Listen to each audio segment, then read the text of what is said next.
Hello everyone, welcome to NEET PG series. मैं हूं Adesh from Learno hub, the free learning platform जहां आप पढ़ सकते हो maths, physics, chemistry and biology absolutely for free only at learnohub.com।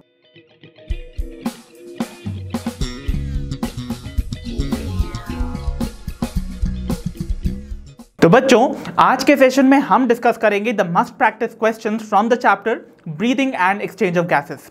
So I hope you are ready for today's session. आज के session में सारे इंपॉर्टेंट क्वेश्चन जो इस पर्टिकुलर चैप्टर से एग्जामिनेशन में पूछे जा सकते हैं, we are going to practice them all together. So without wasting much time, let's get started.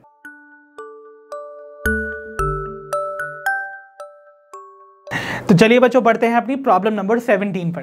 That says majority of the carbon dioxide within a human body is transported as. तो भाई majority of carbon dioxide human body के अंदर किस form में travel करती है, चलिए recall करते हैं। Option A dissolve carbon dioxide in plasma, option B carbamino haemoglobin in the RBCs, option C bicarbonate ions in RBCs, या option D bicarbonate ions in the plasma. तो बच्चों, आप सभी को पता है कार्बन डाइऑक्साइड का जो मेजॉरिटी ट्रांसपोर्ट होता है that is in the form of bicarbonates, which is a chemically modified form of the carbon dioxide, isn't it? तो around 70%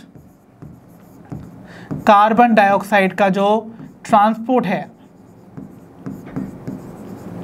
that is by bicarbonate ions. तो ये जो बायकार्बोनेट आयंस हैं भाई, इसके आपको दो ऑप्शन देखने को मिल रहे हैं। तो ये जो बायकार्बोनेट आयंस हैं ये कहाँ ट्रैवल करेंगे, थ्रू दी आरबीसीज या प्लाज्मा, ये आपको रिकॉल करना है। सो ये दो ऑप्शन तो आप एलिमिनेट कर दीजिए, ठीक है। सो बात की जाए बायकार्बोनेट आयंस की, तो बायकार्बोनेट आयंस का जो ट्रांसपोर्टेशन होता है that is in the plasma.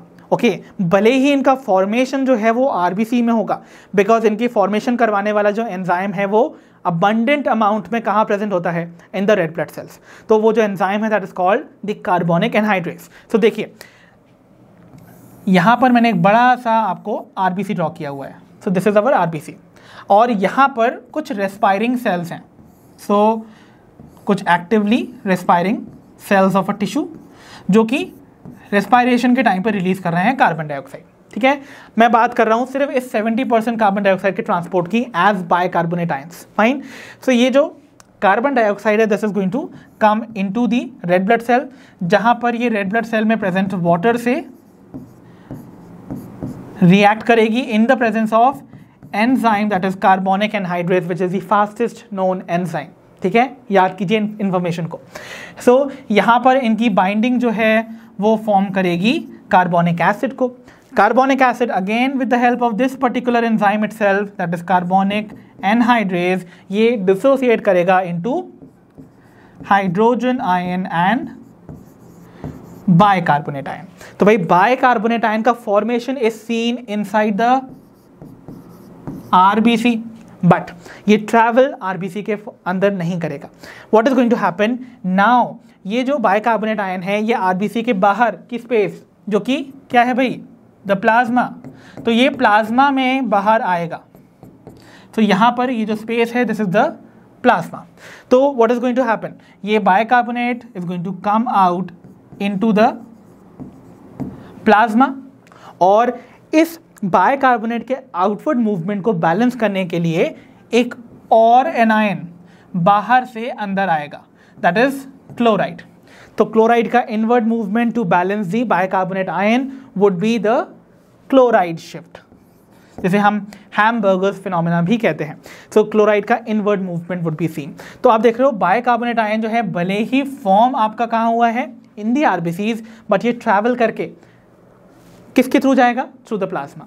So the correct option here would be option D, bicarbonate ions in the plasma. Hence ये आपका करेक्ट ऑप्शन है। तो चलिए बच्चों, डिस्कस करते हैं प्रॉब्लम नंबर 18 को, which says which of the following factors have a significant role in the regulation of breathing through chemoreceptors present in the aortic and the carotid artery. तो बच्चों, आपके एओर्टा और कैरोटिड आर्टरी में present कुछ chemoreceptors के थ्रू अगर आपको ब्रीदिंग का रेगुलेशन करवाना है तो इनमें से कौन से फैक्टर्स का सबसे सिग्निफिकेंट रोल आपको देखने को मिलेगा। तो सबसे पहले let us try to visualise उन कीमोसेंसिटिव रीजन्स को in the aortic and the carotid artery. So आप जानते हैं aorta is the largest artery of our body जो कि अराइज करती है फ्रॉम अवर लेफ्ट वेंट्रिकल, है ना। सो देखिए इसका मैं आर्च पोर्शन ही बता रहा हूं आपको। सो लेट्स इमेजिन कि ये है the arch of our aorta. So ये आपका एओर्टिक आर्च है। अब एओर्टिक आर्च में आपको 3 आर्टरीज अराइज करती हुई नजर आती हैं। सबसे पहले तो देखिए,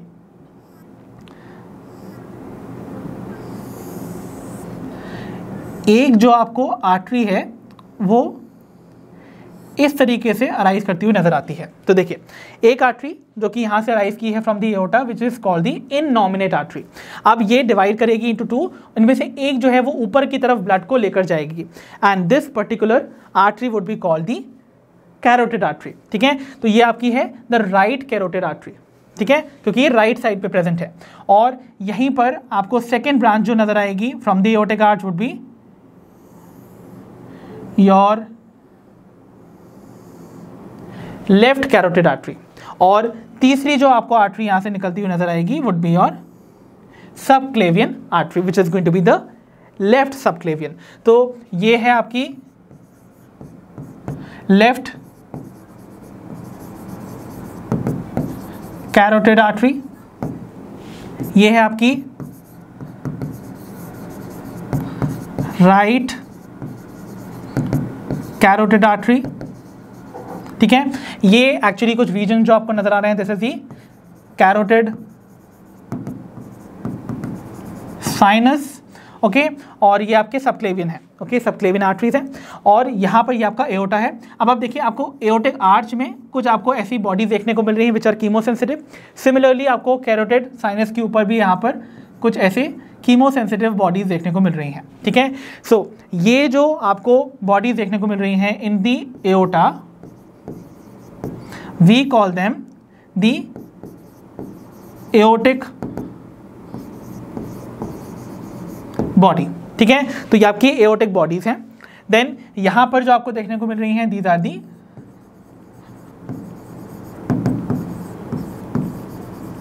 carotid bodies.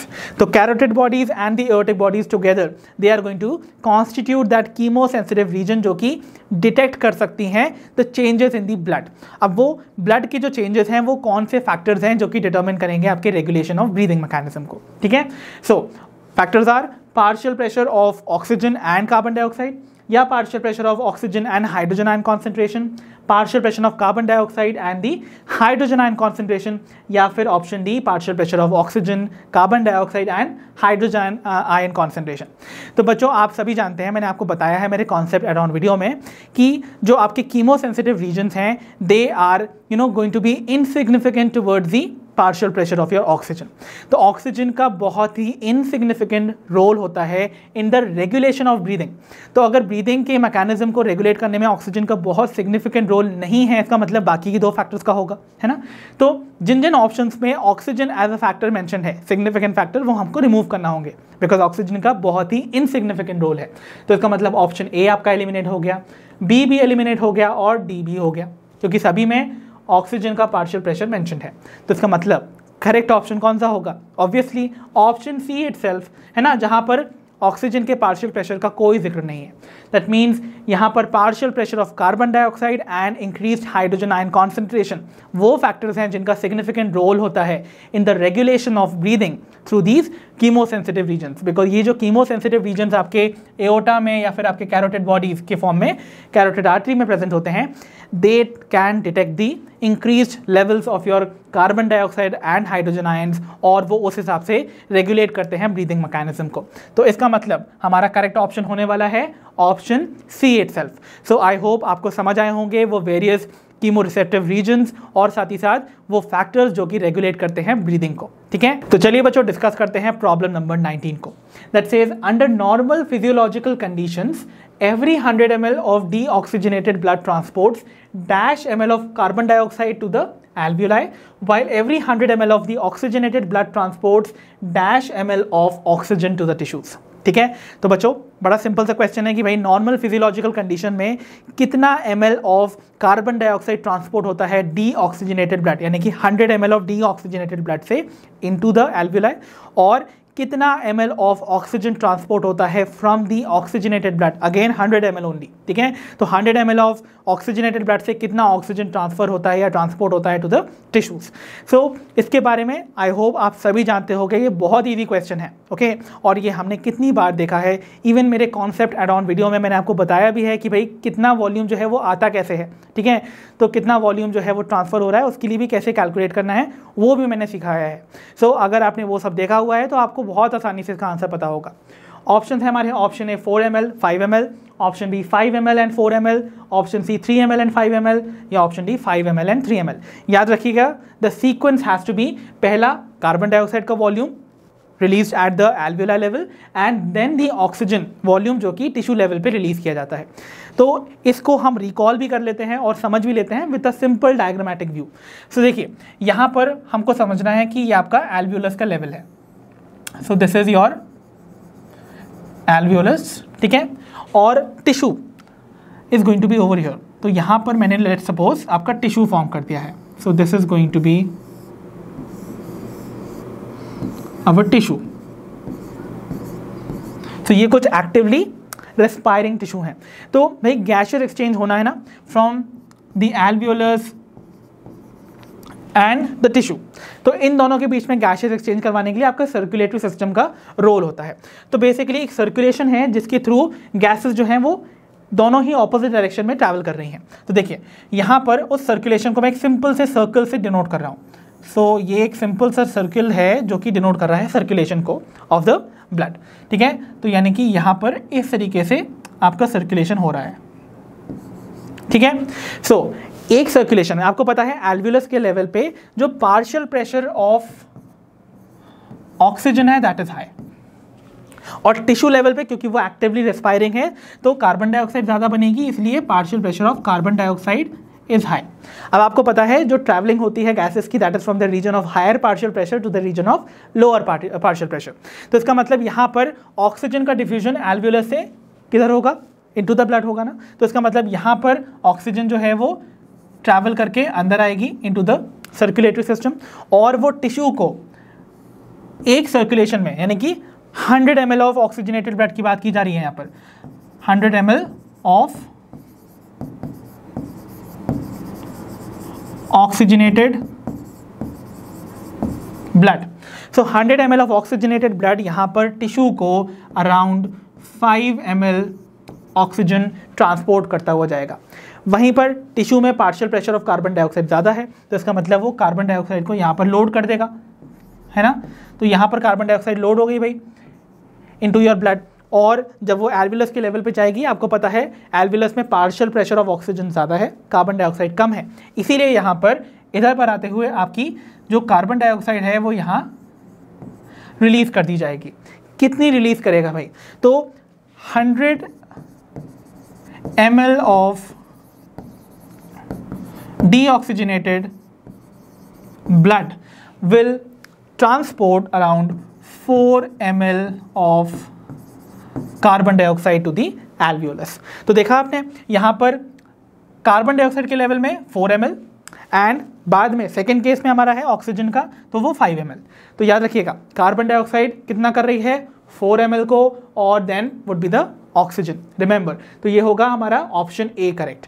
So option A in this case would be our correct answer. तो चलिए बच्चों डिस्कस करते हैं प्रॉब्लम नंबर 20 को। That says find the total volume of the air expired by an individual after a normal inspiration using the data given below. So दी हुई data को study करने के बाद जिसमें आपको tidal volume, expiratory reserve volume and the residual volume दे रखा है, आपको बताना है कि कितनी वॉल्यूम ऑफ एयर जो है वो आपके लंग्स के थ्रू आप मैक्सिमली एक्सेल आउट कर सकते हैं आफ्टर नॉर्मल इनहेलेशन, ठीक है। तो नॉर्मली इनहेल किया, उसके बाद कितना मैक्सिमम एयर आप बाहर रिलीज कर सकते हैं, we have to calculate that with the help of these data given below, ठीक है। तो देखिए बच्चों मैंने आपको बता भी रखा है कि टोटल आपके पास 4 वॉल्यूम्स हैं जो कि आपके लंग्स के अंदर प्रेजेंट होते हैं, है ना, जिनमें से एक तो आप तभी अंदर ले सकते हैं जब आप फोर्सफुली इनहेल करते हैं। तो जल्दी से हम उनको बना भी लेते हैं। सो यहाँ पर हम समझते भी जाएंगे इसको। So suppose this is a lung, ठीक है। मैंने आपको बोला था there is some volume of air जो कि कभी बाहर नहीं आएगी, दैट इज रेसिडुअल वॉल्यूम। तो आप कितना ही हार्ड एक्सपायर क्यों ना कर लें, this is not going to come out, ठीक है। Then there is some volume of air जो कि प्रेजेंट रहती है और वो तभी बाहर आ सकती है जब आप फोर्सफुली एक्सहेल करेंगे, which is called the expiratory reserve volume, because ये वॉल्यूम रिजर्व्ड होता है ओनली फॉर फोर्सफुल एक्सहेलेशन, ठीक है। Then there is some volume of air जो कि आप नॉर्मली इनहेल और एक्सहेल करते हैं ना, क्वाइट ब्रीथिंग, तो that is your tidal volume. So यहाँ पर आपने नॉर्मल इनहेलेशन किया था, वाइल ये जो स्पेस खाली पड़ी है ना, ये खाली रहती है और ये तभी फिल की जा सकती है जब आप फोर्सफुली इनहेल कर रहे हैं। But looking at the question, आपको बोला जा रहा है after a normal inspiration, that means आपने नॉर्मली ही इनहेल किया था, फोर्सफुल इनहेलेशन नहीं किया है। इसका मतलब यहाँ पर प्रेजेंट जो इंस्पायरेटरी रिजर्व वॉल्यूम है, we will not take that into account. तो इसका मतलब यहाँ वाला जो वॉल्यूम है that is not going to be of any of our purpose, ठीक है। तो आपने नॉर्मल इनहेलेशन किया, मतलब आपने टाइडल वॉल्यूम इनहेल किया। अब आपको बताना है कि आप मैक्सिमली कितना एक्सहेल आउट कर सकते हो। तो आप जानते हैं अगर आप स्टार्ट करते हैं ब्रीदिंग, तो पहले तो आप नॉर्मल जो वॉल्यूम ऑफ एयर आपने अंदर लिया था सबसे पहले तो उसको बाहर निकालेंगे, तो वो बाहर जाएगा भाई। देन उसके बाद आप फोर्सफुली अगर एक्सहेल करते हैं तो आप ये जो रिजर्व्ड वॉल्यूम था फॉर फोर्सफुल एक्सहेलेशन उसको भी बाहर निकाल पाएंगे। तो इसका मतलब इन दो टोटल वॉल्यूम्स को आप रिलीज कर सकते हैं on a forceful exhalation after a normal inspiration. तो इसका मतलब ये दोनों वॉल्यूम्स ही बाहर जा सकते हैं, because I told you residual volume कभी बाहर नहीं आता है, ठीक है। तो इसका मतलब इन दोनों का sum would give us that maximum volume of air. और आप जानते हैं ऐसी कौन सी वो पल्मोनरी कैपेसिटी है जो इन दोनों के सम से मिलती है, that is your expiratory capacity, है ना। मतलब कितना कैपेसिटी है आपकी to expire the air outside of your lungs. So that is going to be the sum of your tidal volume plus the expiratory reserve volume, isn't it? और इन दोनों का सम हमको बता देगा भाई कितना maximum volume we can release out. So यहाँ पर याद कीजिए कोई रोल नहीं है रेसिडुअल वॉल्यूम का। इसका मतलब ये जो वॉल्यूम आपको दे रखा है ना, this is just to confuse you, इसको आपको अकाउंट में नहीं लेना है। दैट मीन्स अगर आपको फाइंड करना है अपनी करेक्ट वैल्यू, सब्स्टिट्यूट कीजिए इन वैल्यूज को फ्रॉम दीज ऑप्शंस, राइट, इन डेटा के हिसाब से, and then we find out the correct answer. तो देखिए यहाँ पर टाइटल वॉल्यूम है 550, सो ये है आपका 550 और expiratory reserve volume over here is 1100। अगर आप इसको सॉल्व करते हैं so you get your answer as 1650 ml, isn't it or not? So the correct option here would be option B, 1650 ml. तो चलिए बच्चों बढ़ते हैं प्रॉब्लम नंबर 21 पर, that says identify the incorrect statement। तो बच्चों हमें फाइंड करनी है रॉन्ग स्टेटमेंट को from these options given below. चलिए एक एक करके सारी स्टेटमेंट्स को स्टडी करते हैं। पहला जो स्टेटमेंट है that says gaseous exchange occurs between the blood and the tissue while the primary site of the gaseous exchange being the alveoli। Perfectly correct statement. आपको पता है ना बच्चों, गैशियस एक्सचेंज हमेशा ब्लड और टिश्यू के बीच में होता है, वाइल जो प्राइमरी साइट है जहां पर चीफली एक्सचेंज ऑफ गैसेस अकर करता है वुड बी दी एल्वियोलाई, जो कि द टर्मिनल एंडिंग्स होती हैं of your respiratory tract. That means they are the ultimate end जहां पर गैसेस फाइनली डिफ्यूज करती हैं। ओके, तो ये स्टेटमेंट परफेक्टली करेक्ट है। इसका मतलब we have to eliminate it because we have to find the incorrect one. ठीक है, तो इसको एलिमिनेट कर दीजिए। Fine, then we move on to the second option that says gaseous exchange occurs along the pressure gradient। Another correct statement because you know gases का जो movement होता है that is along the pressure gradient। आपने पढ़ा है ना, gases move करती हैं from the region of higher partial pressure to the region of lower partial pressure। इसका मतलब प्रेशर का ग्रेडियंट होना ज़रूरी है जिसके अलॉन्ग उनका मूवमेंट होगा।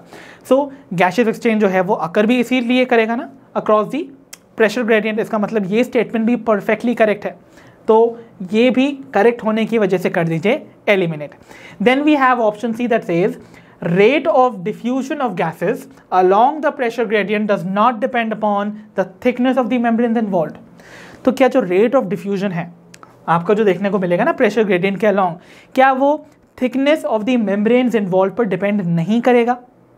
नो ना, ये स्टेटमेंट रॉन्ग है because you know very well gases का जो एक्सचेंज होता है, इमेजिन कीजिए दिस इज योर एल्वियोलस और ये आपकी सपोज ब्लड कैपिलरी है सराउंडिंग इट। अब आपको पता है दोनों के दोनों ये जो स्ट्रक्चर्स हैं they are formed of the simple squamous epithelium, है ना, तो आपको पता है जो एल्वियोलस की लाइनिंग है that is made up of simple squamous epithelium, यानी कि a single layer of irregularly flat cells, ठीक है ना। तो ये आपका है the simple squamous epithelium of the alveoli. और आपको पता है जो आपकी ब्लड कैपिलरीज हैं वो भी फॉर्म्ड होती हैं of the simple squamous epithelium which is called the endothelium, ठीक है। तो यहाँ पर जो आपको सिंपल स्क्वामस एपिथेलियम की लेयर देखने को मिलेगी would be endothelium, that is simple squamous epithelium. तो इसका मतलब यहाँ पर सिंगल लेयर में आपके सेल्स अरेंज हैं, वो भी फ्लैट हैं, इरेगुलर है।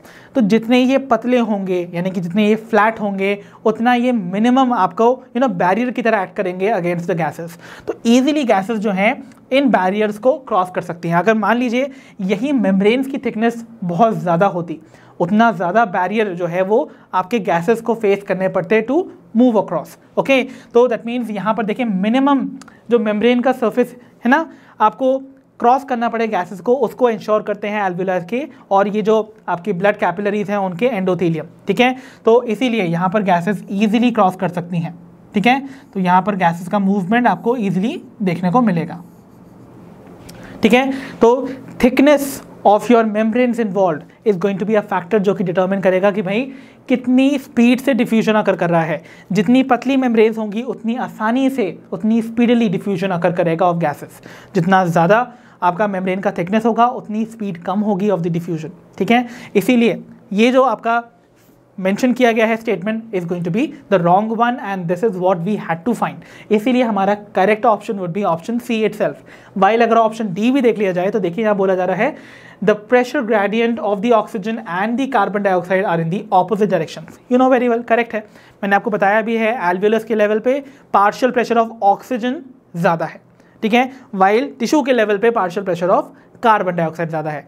और भाई आपको पता है इसीलिए जब पार्शियल प्रेशर ऑफ ऑक्सीजन ज़्यादा होगा एल्वियोलस से तो उनका डिफ्यूजन होगा from the alveolus into the tissues along your circulatory system. Similarly जो कार्बन डाइऑक्साइड का कॉन्सेंट्रेशन है या पार्शियल प्रेशर है वो आपके टिश्यूज में ज़्यादा है दैन द एल्वियोलाई, इसलिए उनका डिफ्यूजन होगा from the tissue into the alveoli along your deoxygenated blood of your circulatory system. तो इसका मतलब दोनों का ही जो मूवमेंट है ना वो इंश्योर तो हो रहा है but in the opposite direction, क्योंकि उनका जो प्रेशर ग्रेडियंट है वो ऑपोजिट डायरेक्शन में है। इसका मतलब ये वाला जो स्टेटमेंट है दिस वॉज ऑल्सो करेक्ट, इसीलिए इसको हम एलिमिनेट करते, ठीक है।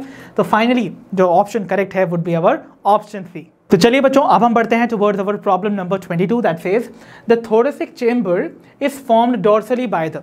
तो बच्चों जो हमारा थोरेसिक चेंबर होता है उसका डॉर्सल साइड कौन सा स्ट्रक्चर फॉर्म करता है। ऑप्शंस है हमारे, option A sternum, option B ribs, option C diaphragm या option D the vertebral column. तो बच्चों यहाँ पर मैं एक डायग्रामेटिक व्यू के थ्रू आपको वापस से रिकॉल करवा देता हूँ योर थोरेसिक चेंबर, ठीक है। सो थोरेसिक चेंबर का ये वाला जो साइड होगा that is towards your back side would be the dorsal side and it is going to be formed of your vertebral column, ठीक है। सो यहां पर this is going to be the dorsal side।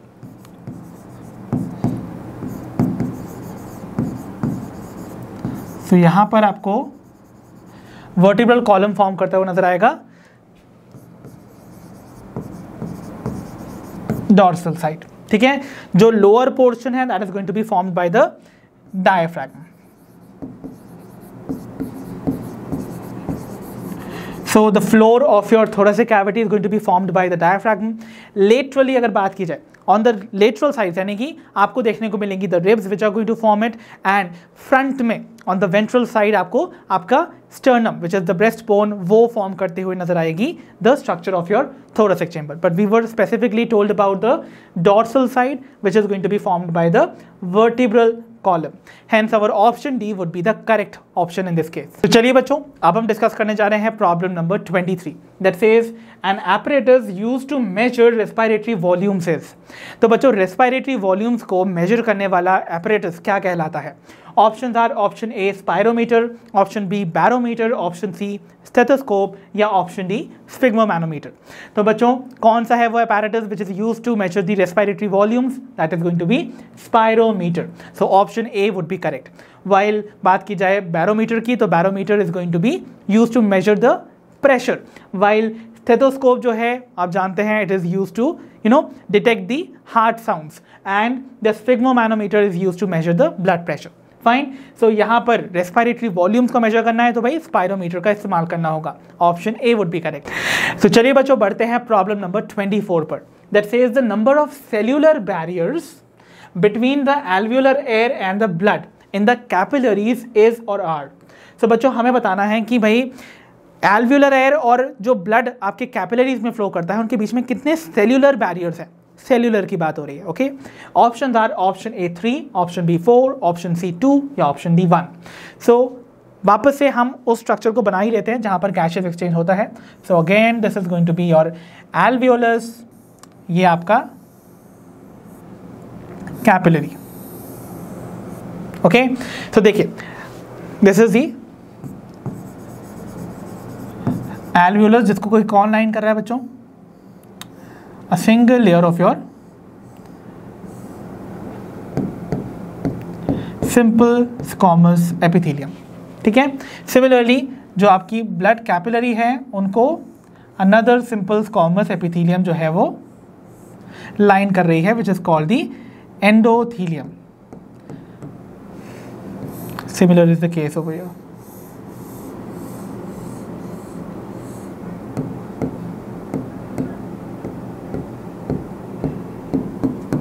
Okay, so यहां पर आप जानते हैं blood जो है वो यहां इस लूमेन में फ्लो कर रहा है, कैरिंग द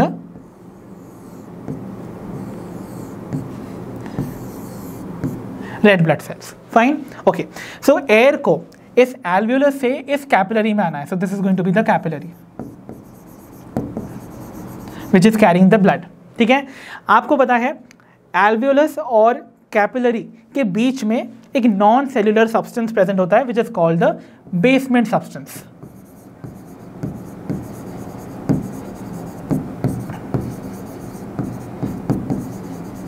तो सबसे पहले तो याद कीजिए, मैंने मेरे कॉन्सेप्ट एड ऑन में आपको पढ़ाया था कि गैसेस का जो डिफ्यूजन होता है वो होता है अक्रॉस द डिफ्यूजन मेम्ब्रेन, जो कि 3 स्ट्रक्चर से मिलकर फॉर्म होती थी। सबसे पहले जो मेम्ब्रेन का पहला स्ट्रक्चर फॉर्म हो रहा है which is going to be the first barrier for the air. तो यहाँ पर let's say this is our air which is going to be diffusing. ठीक है, सो एयर को सबसे पहला जो बैरियर मिलेगा रास्ते में वो आपको एल्वियोलस की लाइनिंग देखने को मिल रही है ना। सो सबसे पहला जो बैरियर है which is going to form the first membrane of the diffusion membrane would be our simple squamous epithelium of the alveolus. ठीक है, देन उसके बाद जो सेकेंड बैरियर उसको मिलेगा that is going to be this basement substance, और उसके बाद जो थर्ड बैरियर मिलेगा that is going to be your endothelium of the capillary. But मैंने आपको बोला ये जो बेसमेंट सब्सटेंस है दिस इज नॉन सेल्यूलर, मतलब इसका कोई सेल्यूलर कंपोनेंट नहीं है, सेल्स नहीं है भाई इसके बीच में।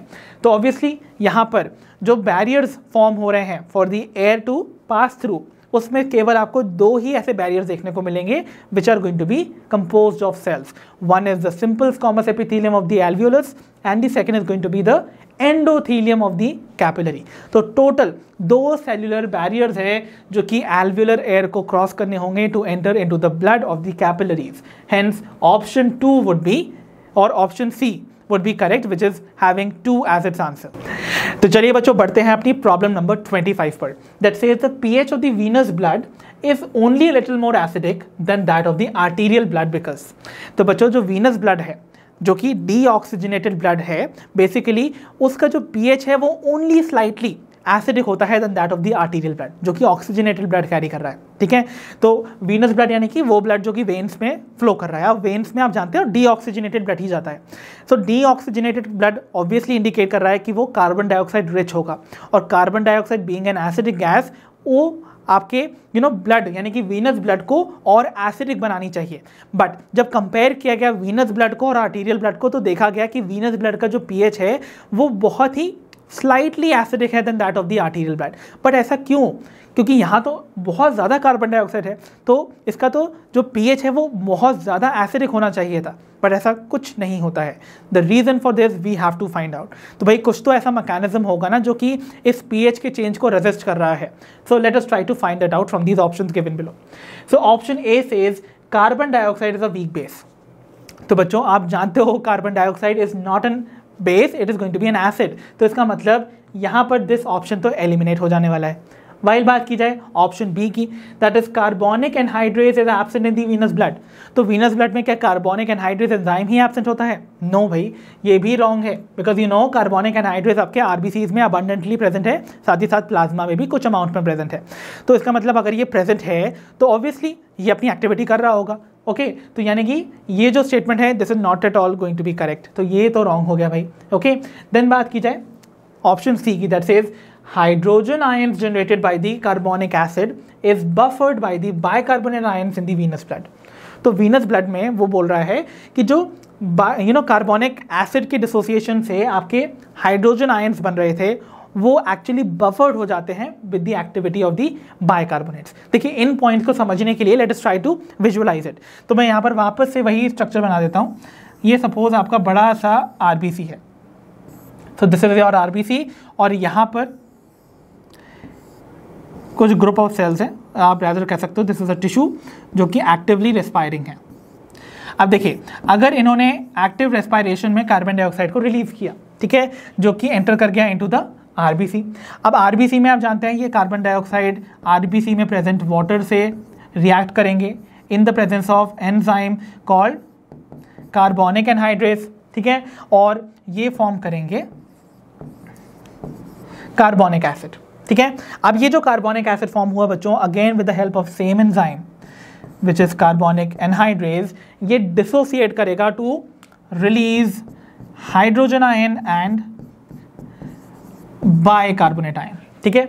तो बच्चों अगर हम थर्ड ऑप्शन को ध्यान से देखें तो वो बोल रहा है जो हाइड्रोजन आयन जनरेट होते हैं by the dissociation of your carbonic acid वो बफर्ड हो जाते हैं बाय द बाइकार्बोनेट आयंस। तो भाई इनका मानना है कि हाइड्रोजन आयन और बाइकार्बोनेट आयन आपस में ज्वाइन कर जाते हैं और अपनी एक्टिविटी को रेजिस्ट कर देते हैं। तो भाई अगर इनको टूट के जुड़ना ही था तो भाई टूटे ही क्यों, है ना। इसका मतलब ये ऑप्शन कहीं ना कहीं तो गलत है, इजंट इट, बिकॉज आप जानते हो कि ये पर्टिकुलर जो बाइकार्बोनेट आयंस हैं वो हाइड्रोजन आयन को कैसे बफर करेंगे, बिकॉज बाइकार्बोनेट आयंस बनते तो भले ही आपके रेड ब्लड सेल्स में हैं but they have to be transported through the plasma.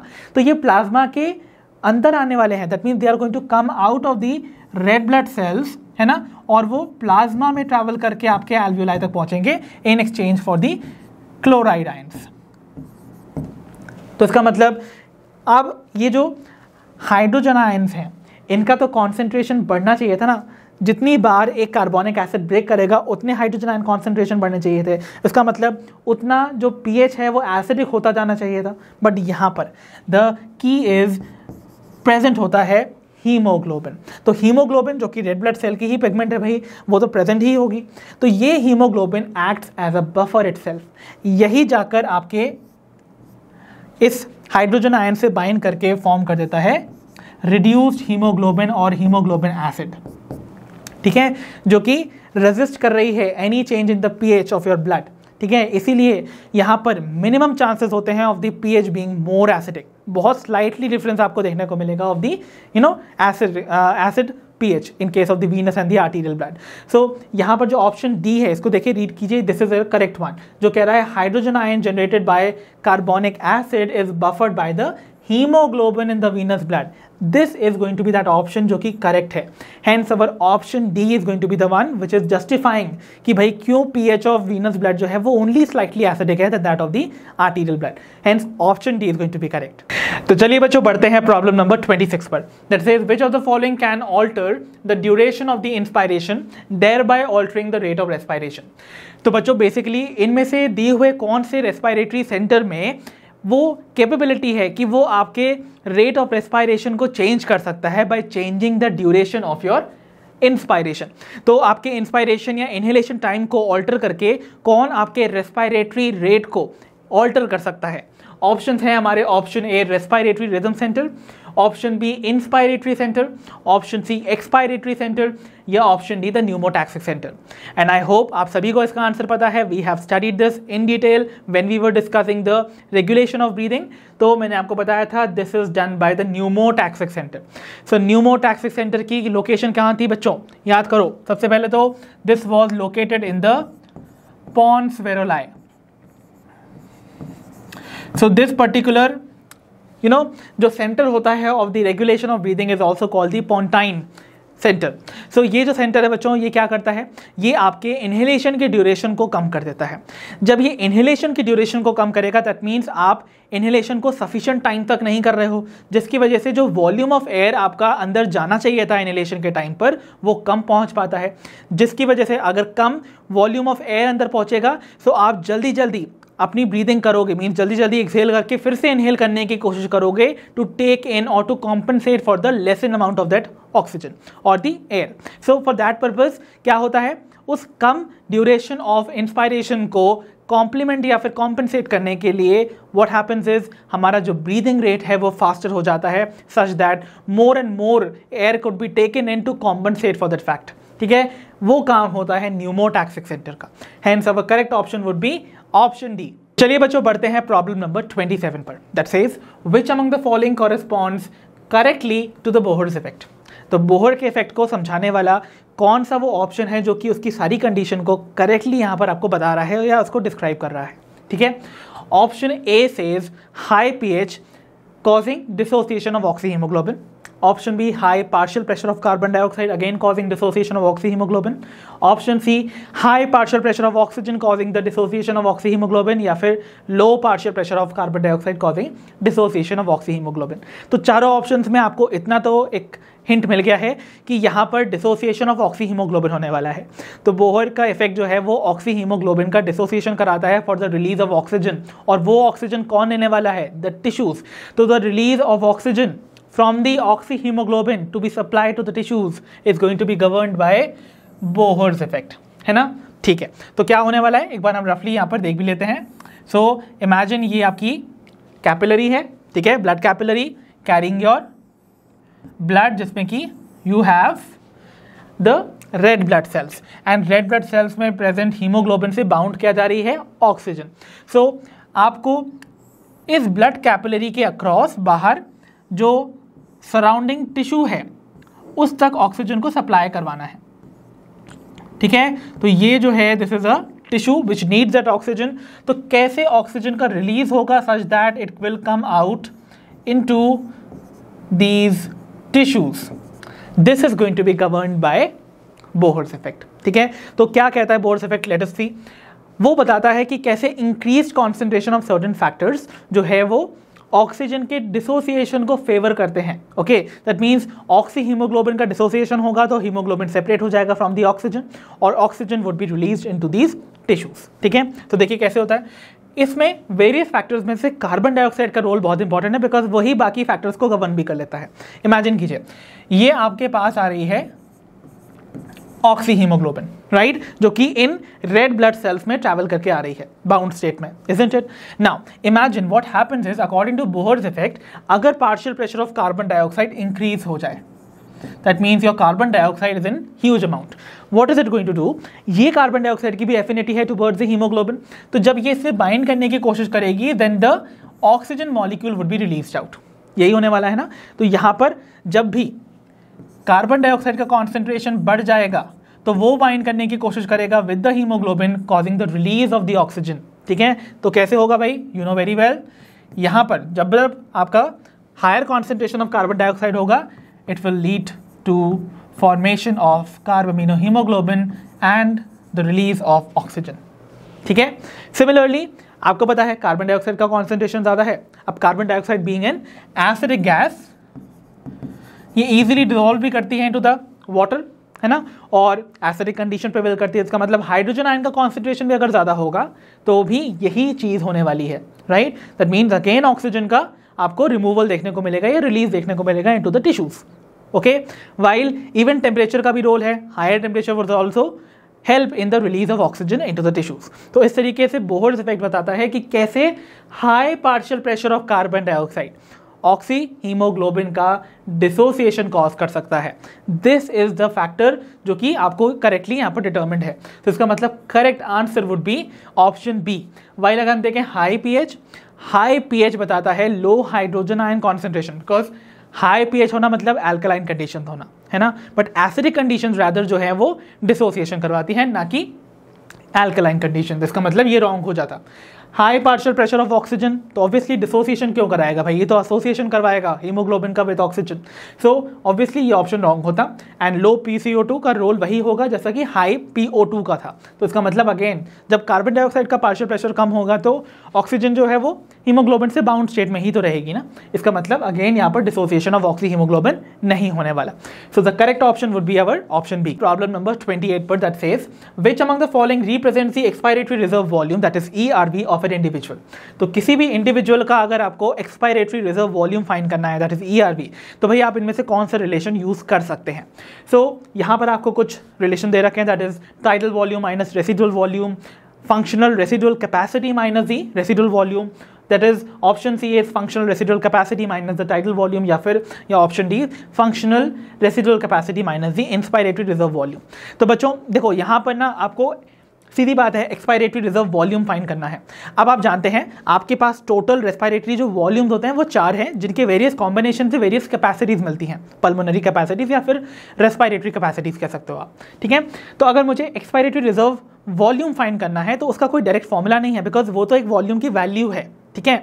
But कुछ कैपेसिटीज जो हमें इनसे मिलती हैं, दैट मीन्स जिसमें कि एक्सपायरेटरी रिजर्व वॉल्यूम एक कंपोनेंट है वाइल कैलकुलेटिंग दैट कैपेसिटी, उनका हम इस्तेमाल कर सकते हैं to find out the value of this particular volume, ठीक है। तो सबसे पहले हम फाइंड करेंगे भाई कि एक्सपायरेटरी रिजर्व वॉल्यूम किन किन कैपेसिटीज में यूज किया जाता है।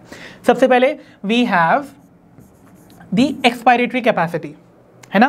तो एक्सपायरेटरी कैपेसिटी जो कि बताती है कि कितना मैक्सिमम वॉल्यूम ऑफ एयर आप एक्सहेल आउट कर सकते हो, that is going to be the tidal volume and the expiratory reserve volume, ठीक है बच्चों।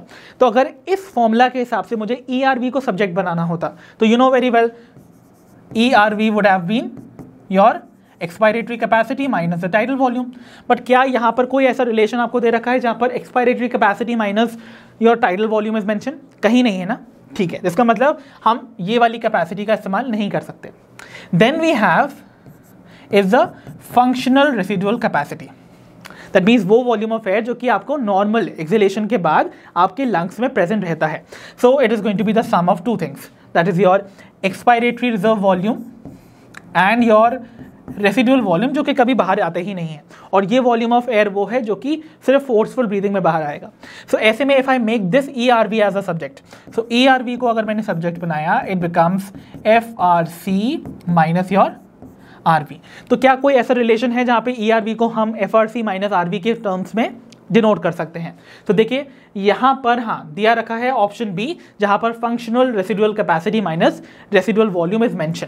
तो इसका मतलब यहाँ पे जो आपको करेक्टली डिनोट कर रहा है ERV को, that is going to be option B itself. While यहाँ पर कुछ और भी कैपेसिटीज में मेंशन कर सकता हूँ जो कि एक्सपायरेटरी रिजर्व वॉल्यूम को फाइंड करने में हेल्प कर सकती है।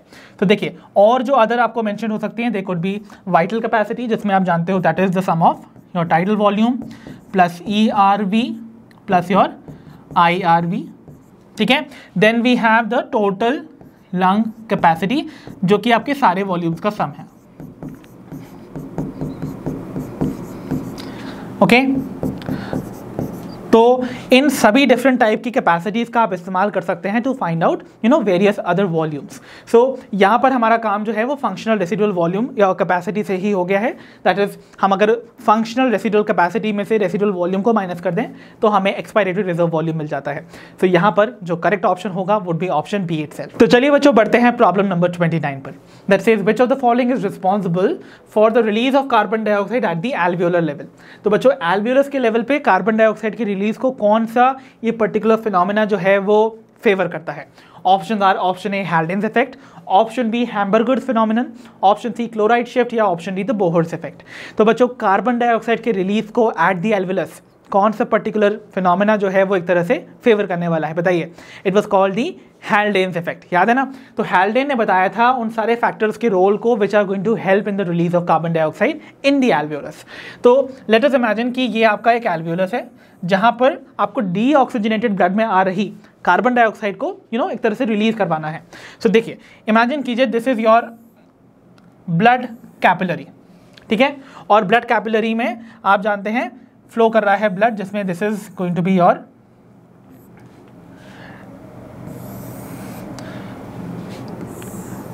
रेड ब्लड सेल्स, ठीक है? तो मैंने पूरा नहीं बनाया है, इनका थोड़ा थोड़ा पोर्शन बता दिया।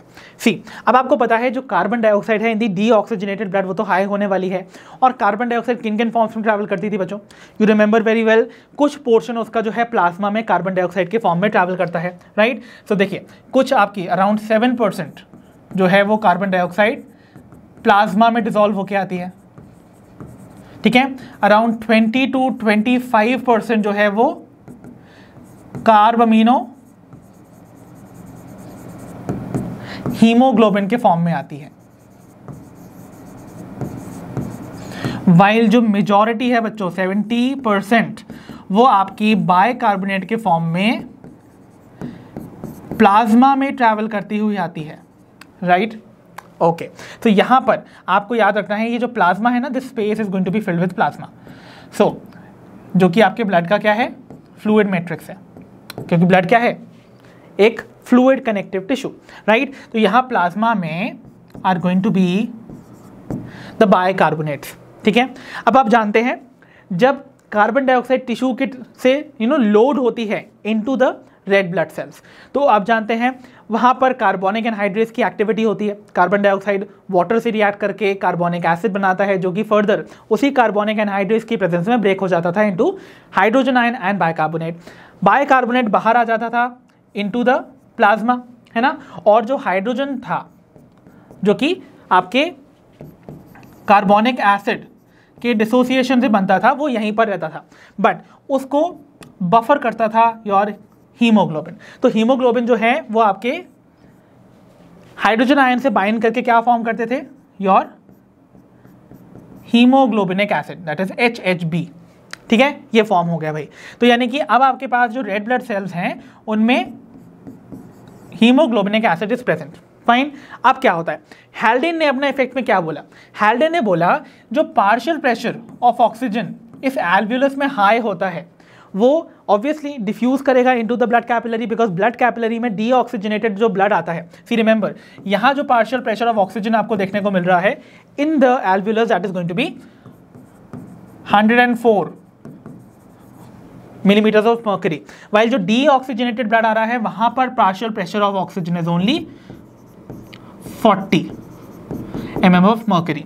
तो मतलब ये जो डिफरेंस देखने को मिल रहा है ना आपको पार्शियल प्रेशर्स में, this is going to be the driving force जो कि ऑक्सीजन को यहाँ अंदर की तरफ डिफ्यूज करवाएगी। तो जैसे ही ऑक्सीजन हाई प्रेशर से लो प्रेशर के रीजन में आएगी इनटू द योर आरबीसीज, जहां पर वो हीमोग्लोबिन से बाइंड करना जाएगी टू फॉर्म ऑक्सी हीमोग्लोबिन, तो देखिए क्या होगा? ऑक्सीजन जाके इस हाइड्रोजन आयन को किक आउट कर देगी। So what is going to happen? यहां पर वो हीमोग्लोबिन को सेपरेट करवा देती है, ओके, और हीमोग्लोबिन से खुद जाके बाइंड कर देती है। तो इसका मतलब आपका हाइड्रोजन आयन जो है वो बाहर रिलीज हो गया, ठीक है? तो योर हाइड्रोजन आयन जो है वो बाहर आ गया। अब देखिए what is going to happen now, ये हाइड्रोजन आयन को काउंटर करने के लिए जो बाइकार्बोनेट आयन ट्रैवल कर रहा था इन योर प्लाज्मा, वो अंदर आ जाएगा into the red blood cell to form carbonic acid, ठीक है? अब नाउ दिस कार्बोनिक एसिड की आगे की रिएक्शंस में यहां पर ही आपको मेंशन कर रहा हूं। See what is going to happen, this carbonic acid आपके कार्बोनिक एनहाइड्रेस एंजाइम की प्रेजेंस में फर्दर ब्रेक होगा, ठीक है? कार्बोनिक एनहाइड्रेस की प्रेजेंस में, और ये ब्रेक होके कार्बन डाइऑक्साइड और वाटर में टूट जाएगा, ठीक है ना?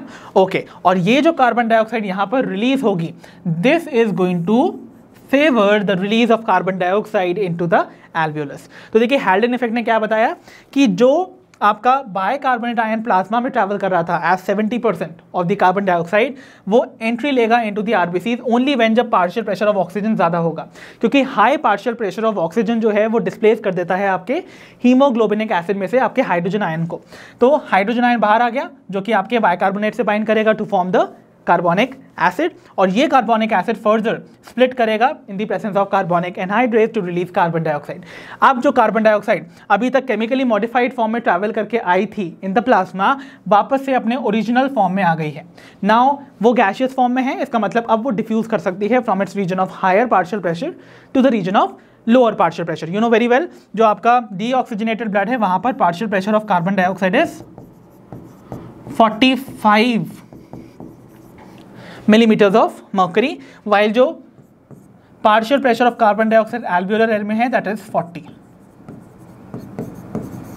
ठीक है, सो दिस इंश्योर्स की गैस का वही मूवमेंट होने वाला है from the region of higher partial pressure to the region of lower partial pressure, that is from the blood capillary into the alveolus। So this how Haldane's effect जो है वो ensure करता है कार्बन डाइऑक्साइड के release को at the alveolar level. So our option A would be the correct one in this case. तो चलिए बच्चों बढ़ते हैं अपने आज के सेशन की लास्ट प्रॉब्लम की ओर, which is problem number 30, and the problem says the respiratory volume that cannot be measured directly by spirometry. तो बच्चों स्पायरोमेट्री की टेक्निक के थ्रू इनमें से किस पल्मोनरी और रेस्पिरेटरी वॉल्यूम को हम डायरेक्टली मेजर नहीं कर सकते हैं? Options are option A tidal volume, option B functional residual capacity, option C inspiratory reserve volume, और option D the residual volume. तो बच्चों आप सभी जानते हैं रेसिडुअल वॉल्यूम वो वॉल्यूम ऑफ एयर है जो कि लंग्स के बाहर कभी आता ही नहीं है, no matter how hard you try to excel, but ये बाहर ही नहीं आएगा। And if it doesn't come out, इसका मतलब how will you measure it then, है ना? तो ये बाहर तो नहीं आने वाला, तो इसको मेजर भी नहीं कर सकते हैं using the spirometer. So spirometry में हम लोग स्पायरोमीटर का यूज करके ही तो फाइंड करते थे ना द रेस्पिरेटरी वॉल्यूम्स की वैल्यूज को। सो यहाँ पर वो पॉसिबल नहीं है इन case of the residual volume. इसको हम डिफरेंट पल्मोनरी कैपेसिटीज के डिफरेंस निकाल के ही फाइंड कर सकते हैं। सो करेक्ट ऑप्शन जो इस केस में होने वाला है that is going to be our option D, that is residual volume. तो बच्चों इसी के साथ फिनिश होता है हमारा आज का session based on the must practice question from the chapter breathing and exchange of gases. I hope आज के सेशन में हमने जितने भी क्वेश्चन प्रैक्टिस किए हैं वो आपको अच्छे से समझ आए होंगे। आई होप ऐसे ही क्वेश्चन को आप प्रैक्टिस करते रहिए और अपना ध्यान रखिए, पढ़ते रहिए, और जैसा कि आप सभी जानते हैं लर्न हब फ्री है पर बेस्ट है।